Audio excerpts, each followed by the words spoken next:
ফলতার পুনর্নির্বাচনের vote গণনা চলছে। সময় যত গড়াচ্ছে বিজেপি প্রার্থী তিনি তার নিকটতম প্রতিদ্বন্দ্বী সিপিএম এর প্রার্থীর থেকে ব্যবধান ততই বাড়াচ্ছেন। একাদশ রাউন্ডের শেষ বিজেপি প্রার্থী দেবাংশু পান্ডা ৭২,০৮২টি ভোট তিনি পেয়েছেন। বিজেপি প্রার্থী দেবাংশু পান্ডা ৭২,০৮২টি ভোট পেয়েছেন। দ্বিতীয় স্থানে রয়েছেন সিপিএম এর প্রার্থী শম্ভু কুর্মী, তিনি পেয়েছেন ২৭,১৯১ ভোট, অর্থাৎ ৭২,০৮২ ভোট বিজেপি প্রার্থী পেয়েছেন। দ্বিতীয় স্থানে থাকা সিপিএম এর প্রার্থী তিনি পেয়েছেন ২৭,০০০ ভোট, অর্থাৎ ব্যবধান কিন্তু প্রায় ৪৫,০০০-এর কাছাকাছি। কংগ্রেসের প্রার্থী তিনি পেয়েছেন ৬,৮৪৪টি ভোট। তৃতীয় স্থানে রয়েছেন কংগ্রেসের প্রার্থী আব্দুর রাজ্জাক মোল্লা এবং চতুর্থ স্থানে রয়েছেন সেই ফলতার পুষ্পা তৃণমূল কংগ্রেসের প্রার্থী জাহাঙ্গীর খান, যার প্রাপ্ত ভোট ৩,৮৭০।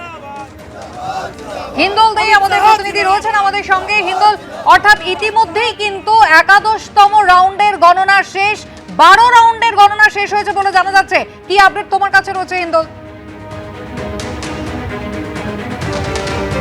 একেবারেই কুসুমিতা, তুমি যে একাদশতম যে রাউন্ড, সেই রাউন্ডের শেষে যে ফলাফল সেটা স্পষ্ট করলে দর্শকদের কাছে।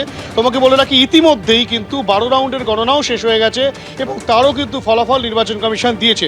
তোমাকে বলে রাখি, ১২ রাউন্ডের গণনার শেষে নির্বাচন কমিশন যেটা জানাচ্ছে, ফলতায় বিজেপি প্রার্থী দেবাংশু পান্ডা তিনি পেয়েছেন ৮০,৩৯৮টি ভোট এবং তার পাশাপাশি সিপিএমের যিনি রয়েছেন তিনি পেয়েছেন ২৭,৫৪৫টি ভোট এবং জাহাঙ্গীর খান তিনি পেয়েছেন ৪৪৬টি ভোট।